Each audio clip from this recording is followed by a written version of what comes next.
விடுதலை சிறுத்தைகள் கட்சியிலிருந்து சஸ்பெண்ட் செய்யப்பட்ட பின்னர் தானாகவே ராஜினாமா செய்த ஆதவ் அர்ஜுனா அதிமுகவில் சேர இருக்கிறதா தகவல்கள் உலா வந்துட்டு இருக்கு. ஏற்கனவே பிரசாந்த் கிஷோரின் ஐபேக் நிறுவனத்தோடு அதிமுக ஒப்பந்தம் போட்டிருக்கிறதா கூறப்படும் நிலையில் அதிமுகவினர் இன்னும் உற்சாகம் அடைஞ்சிருக்காங்க. கடந்த 2021 சட்டமன்ற தேர்தலில் திமுகவுக்காக ஆதவ் அர்ஜுனாவும் ஐபேக்கும் சேர்ந்துதான் வியூகம் அமைச்சு கொடுத்தாங்க. பிரபல தொழிலதிபர் மார்டினின் உறவினரும் வாய்ஸ் ஆஃப் காமன் நிறுவனருமான ஆதவ் அர்ஜுனா விடுதலை சிறுத்தைகள் கட்சியில சேர்ந்த 21 நாட்கள் துணை பொதுச் செயலாளர் பதவியை பெற்றதோடு கட்சியின் சில நிகழ்வுகளை தன்னோட கட்டுப்பாட்டுல கொண்டு வந்தார். குறிப்பா மாநாடுகளை ஒருங்கிணைக்கிறது, அறிக்கைகள் வெளியிடுறதுன்னு இருந்த ஆதவ் அர்ஜுனா திடீர்னு ஆட்சியில பங்கு, அதிகாரத்துல பங்குன்னு கூட்டணியே இல்லாம திமுக ஜெயிக்க முடியாதுன்னு திமுக பத்தி ஏகப்பட்ட விமர்சனங்களை முன்வைத்தாரு.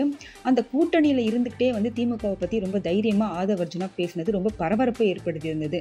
அதனால திமுகவினர் பயங்கரமா கொந்தளிச்ச நிலையில கடந்த சில மாதங்களுக்கு முன்பு நடந்த புத்தக வெளியீட்டு விழாவில் ஆதவ் அர்ஜுனாவின் பேச்சு அந்த கட்சியில இருந்த நிர்வாகிகளுக்கே சுத்தமா பிடிக்கல. இதையடுத்து அவரை 6 மாசங்களுக்கு சஸ்பெண்ட் செய்தார் திருமாவளவன். அதே நேரத்துல தானே கட்சியை விட்டு விலகிறதா அறிவித்த ஆதவ் அர்ஜுனா ஒரு அறிக்கையும் வெளியிட்டிருந்தாரு.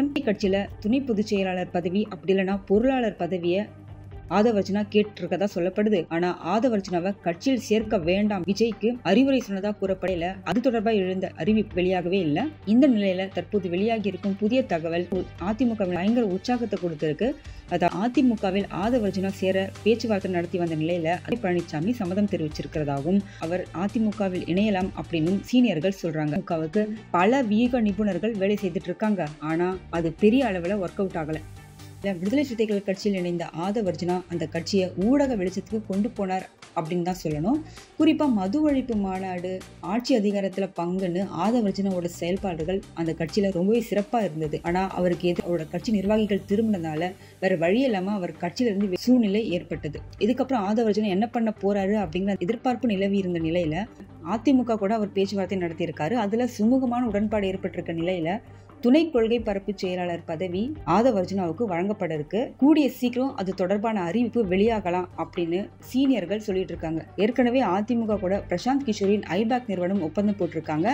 இப்போ பிரசாந்த் கிஷோர் தனியார் கட்சி ஆரம்பிச்சிருக்க நிலையில அவர் நேரடியா வியூகம் வகுக்கல. அதே நேரத்தில் அந்த அமைப்பின் கட்டுப்பாடு அப்படிங்கிறது முழுக்க பிரசாந்த் கிஷோர் கையில தான் இருக்கு. வியூகம் அமைக்கிறதும் இவர் தான், செயல்படுத்துறது மட்டும்தான் அவங்களோட அமைப்பு. கடந்த 2021 சட்டமன்ற தேர்தலில் திமுகவுக்காக ஆதவ் அர்ஜுனாவும் ஐபேக் நிறுவனமும் சேர்ந்து வேலை பார்த்தாங்க. ஸ்டாலின் தான் வராரு, விடியல் தரப்போறாரு அப்படிங்கிற அந்த கோஷம் பட்டி தொட்டி அடிச்சது. மேலும் சில தேர்தல் வாக்குறுதிகளையும் வேட்பாளர் பட்டியலையும் ஐபேக் நிறுவனம் தயாரித்து கொடுத்தாங்க.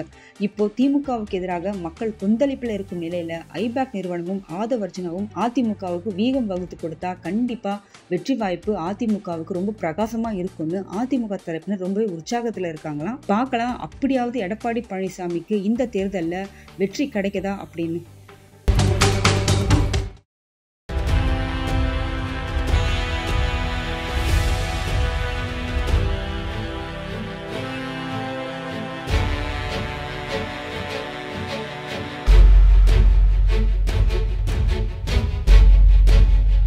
தேசத்தின் நம்பிக்கை மாத இதழ் அப்பா பதிப்பகம் இணைந்து வழங்கும் நேர்மையாளர் சகாயம் IAS அவர்களின் அனுபவ பதிவில் கடைசி தரியில் கண்டாங்கி சேலை இப்போது பரபரப்பாக விற்பனையாகிக் கொண்டிருக்கிறது.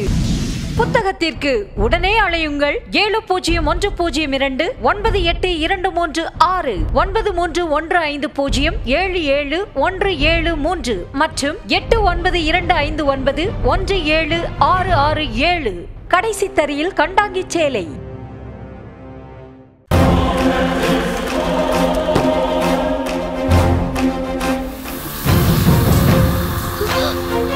தமிழ்நாடு காவல்துறையை ரொம்ப குறைவா மதிப்பிடுறீங்க மிஸ்டர் நிவாஸ். லஞ்சம் தவிர்த்து நெஞ்சம் நிமித்தி வாழ்ற போலீஸ்காரங்க தமிழ்நாடு காவல்துறை.